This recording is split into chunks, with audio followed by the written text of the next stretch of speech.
नमस्कार मित्रांनो, स्वागत आहे आपल्या चॅनलमध्ये.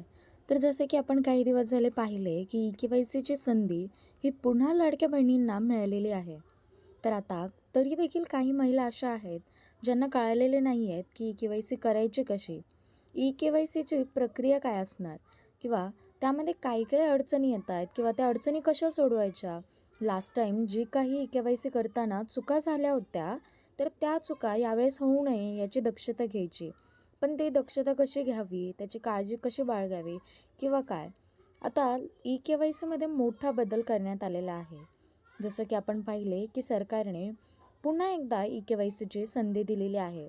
त्याचबरोबर सरकारने तुम्हाला जर तुमचा अर्ज राहिला असेल, तर पुन्हा नव्याने अर्ज करायची देखील संधी दिलेली आहे. तरी देखील काही महिला या योजनेपासून वंचित आहेत. त्यांना अजून कळालेले नाही की ई-के-वाय-सीमध्ये अडचणी आल्या त्या म्हणजे काय? किंवा यावेळेस भरताना काय चुका करू नयेत किंवा काय काळजी घ्यावी? तर बघा, आता पात्र लाडक्या बहिणींसाठी पुन्हा ई-के-वाय-सी करता येणार किंवा तुम्हाला पुन्हा नव्याने अर्ज करता येणार. त्यामुळे जर काहीही प्रॉब्लेम आला किंवा तुम्हाला ई-के-वाय-सी जमली नाही, ई-के-वाय-सीमध्ये अडचणी आल्या किंवा ऑनलाईन व ऑफलाईन पद्धतीने देखील तुमची ई-के-वाय-सी होत नसेल, तर तुम्ही तुमचा अर्ज पुन्हा नव्याने करू शकता. व हो, बऱ्याच बहिणींचे कमेंट्स देखील आले की अर्ज तर चालू झालेला नाही आहे. तर लक्ष द्या, तुमच्या आजूबाजूला असलेले कुठल्याही एका केंद्रात जाऊन तुम्ही लाडक्या बहिणीची चौकशी करा. लाडकी बहीण योजना ही सध्या पुन्हा नव्याने चालू झालेली आहे. त्यामुळे तुम्हाला वेबसाईटवर ऑनलाईन किंवा ऑफलाईन पद्धतीने देखील तुम्हाला तो अर्ज भरता येईल. त्यामुळे काळजी करण्याची काहीच गरज नाही आहे. काही महिलांना गेल्या काही महिन्यांचे पैशांचा प्रॉब्लेम होता. त्यांना अजून देखील गेल्या महिन्याचे पैसे आलेले नाही आहे. तर त्यावर त्यांचं असंच आहे की आम्ही करू तरी काय? किंवा बरेच दिवस झाले, काही महिलांना तर पैसे आले परंतु आम्हाला आले नाही आहेत.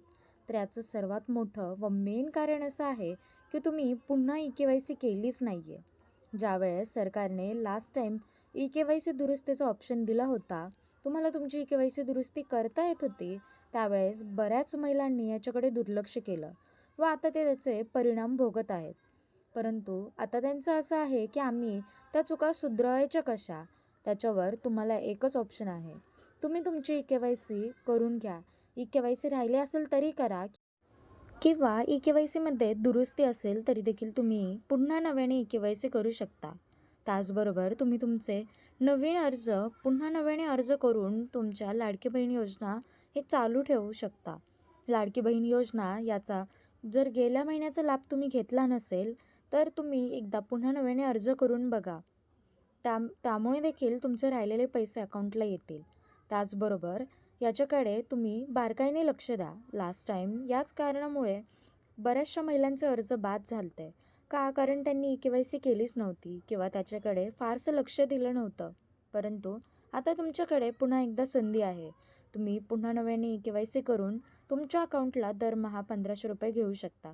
तर याच्याकडे सर्वांनी लक्ष द्यावं व लाडक्या बहिणींना जर लाडक्या बहीण योजनेचा लाभ हवा असेल, तर तुम्ही लवकरात लवकर ई-के-वाय-सी करून घ्या. काहींना असं वाटत असेल की आम्ही ई-के-वाय-सी केली, परंतु लास्ट टाईम काही वेळेस काही महिलांना असं प्रॉब्लेम आले की ई-के-वाय-सी केली परंतु ती चुकलेली आहे. त्यात काही जणांचे काही माहिती चुकीची भरलेली गेली आहे. त्यामुळे तुम्ही ई-के-वाय-सी दुरुस्तीही करू शकता व लवकरात लवकर ई-के-वाय-सी करून घ्या व लाडकी बहीण योजनेचा लाभ घ्या. दरमहा ₹1500 तुम्हाला देखील तुमच्या अकाउंटला मिळतीलच. तर अशाच नवनवीन अपडेट्ससाठी आपल्या चॅनलला लाईक, शेअर, सबस्क्राईब करायला विसरू नका. भेटूया पुढच्या व्हिडिओमध्ये. जर तुम्हाला काही प्रॉब्लेम आलेच तर आपल्या चॅनलला कमेंट करून सांगायला विसरू नका.